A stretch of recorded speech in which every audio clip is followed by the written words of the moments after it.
আমি যখন HSC second ইয়ারে পড়ি নড়াইল গভর্নমেন্ট ভিক্টোরিয়া কলেজে, তখন আমরা যখন একসঙ্গে প্রাইভেট পড়তেছিলাম, তখন একজন হঠাৎ কথার কথায় জিজ্ঞাসা বলেছিল, আমার এক বন্ধু বলেছিল যে স্যার বিকালে যে নাড়া তুলতে হবে, এজন্য একটু তাড়াতাড়ি যেতে হবে। তো আমাদেরই কোনো এক বান্ধবী, যিনি বা যে শহরে বড় হয়েছে, গ্রামে যায়নি বা গ্রাম চেনে না, সে কিন্তু এই নাড়া কী বলে হেসেছিল।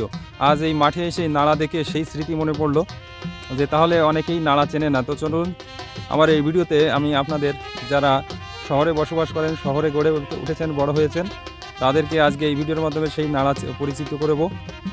আসলে সেই তখন কিন্তু আমিও হেসেছিলাম যে আমার সেই বান্ধবী নাড়া চেনে না।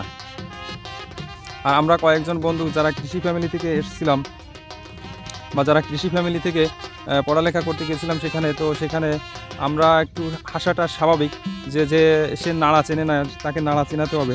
তো সেই দিনের কথা মনে পড়ে গেল আজকের এই নাড়া দেখে। তার জন্য আমি এই নাড়ার ভিডিওটি আপনাদের দেখালাম। শহরে যারা বেড়ে উঠেছে আসলে সত্যি অনেকেই এই নাড়া চেনে না।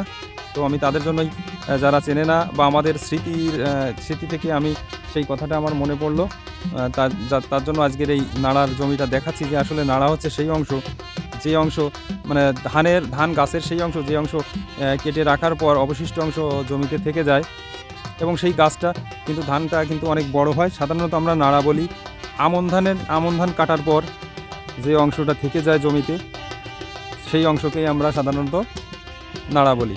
তো চলুন আজকের এই ভিডিওতে সেই নাড়ার সঙ্গে পরিচিত হই। কে কীভাবে নেবেন আমি জানি না, তবে অনেকেই এই নাড়াটা চেনে না, যারা শহরে বসবাস করে, শহরে জন্ম হয়েছে, শহর থেকে গ্রামের দিকে যাওয়া হয় না। তো তাদের জন্য আমার এই ভিডিওটি। তো ধন্যবাদ সবাইকে সঙ্গে।